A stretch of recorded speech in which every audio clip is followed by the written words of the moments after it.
தாவேக அரசு தாக்கல் செய்ய உள்ள முதல் வேளாண் பட்ஜெட் மீது விவசாயிகளிடையே உற்பத்தி மானியங்கள் உயர்வு, புதிய காப்பீட்டு திட்டங்கள் போன்ற முக்கிய எதிர்பார்ப்புகள் எழுந்துள்ளன.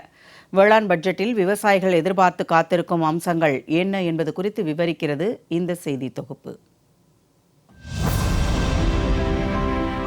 முதலமைச்சர் விஜய் தலைமையிலான தாவேக அரசு தனது முதல் நிதிநிலை அறிக்கையை ஆகஸ்ட் மாதம் 6ஆம் தேதி தாக்கல் செய்ய உள்ள நிலையில் பட்ஜெட் மீதான எதிர்பார்ப்பு விவசாயிகள் மத்தியில் அதிகரித்துள்ளது.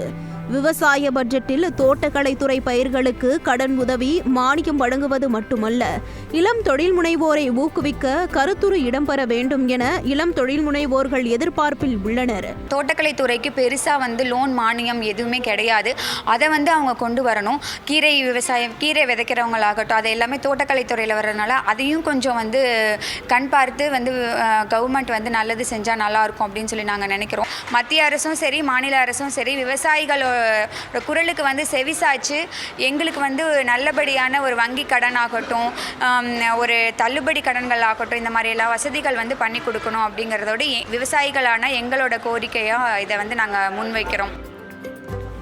மேகதாதுவில் கர்நாடக அரசு புதிய அணை கட்ட முயற்சிக்கும் விவகாரம் தொடர்பாக தமிழக அரசு அனைத்து விவசாய சங்கங்களையும் கூட்டி ஆலோசனை நடத்த வேண்டும், பயிர் காப்பீடு தொகை முழுமையாக திரும்ப வழங்கிட வேண்டும், விவசாயிகள் குழந்தைகளின் கல்விக் கடன் ரத்து செய்தல் உள்ளிட்டவைகளை எதிர்பார்ப்பதாக விவசாயிகள் தெரிவித்துள்ளனர்.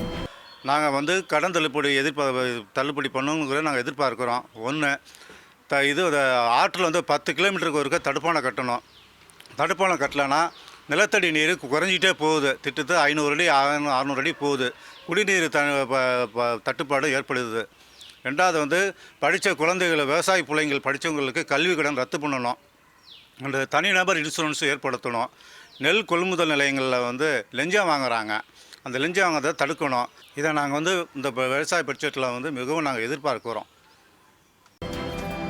மேலும் தேர்தல் வாக்குறுதியின்படி விவசாய கடனை பாரபட்சமின்றி முழுமையாக ரத்து செய்திட வேண்டும், காவிரி ஆற்றுப்படுகையில் 10 கிலோமீட்டருக்கு ஒரு தடுப்பணை கட்ட வேண்டும், காவிரியில் மணல் அள்ளுவதற்கு அனுமதி அளிக்கக்கூடாது, காவிரி படுகைகளில் உள்ள ஏரி குளங்களை முழுமையாக தூர்வாறுதல் உள்ளிட்ட அறிவிப்புகளையும் எதிர்நோக்கி காத்திருப்பதாக விவசாயிகள் தெரிவித்துள்ளனர். நெல்லுக்கான ஆதார விலை தமிழக அரசு 3500 உயர்த்தி கொடுத்தா சிறப்பாக இருக்கும்.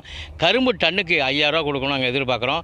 இந்த கூட்டுறவு கடன் நிலுவையில் உள்ள அனைத்து கடனும் தள்ளுபடி பண்ணால் சிறப்பாக இருக்கும்னு சொல்லிட்டு நாங்கள் நிச்சயமாக பட்ஜெட்டில் நாங்கள் எதிர்பார்த்து காத்திருக்கோம். நடந்தால் விவசாய வாழ்ச்சி மகிழ்ச்சியாக இருக்கும், இல்லையே எங்கள் நிலைமை மோசமாக தான் போகுங்கிறதா என்னுடைய கருத்து. நெல்லுக்கான ஆதார விலையை குண்டாலுக்கு 3500 ரூபாயாகவும், கரும்பு டன்னுக்கு 5000 ரூபாயாகவும் வழங்க வேண்டும். மேட்டூர் அணையில் நீர் திறக்காமல் குறுவை சாகுபடி பொய்த்து போனதால் டெல்டா மாவட்டங்களை வறட்சி மாவட்டமாக அறிவித்தல் உள்ளிட்ட அறிவிப்புகளை வேளாண் பட்ஜெட்டில் விவசாயிகள் எதிர்பார்த்து காத்திருக்கின்றனர்.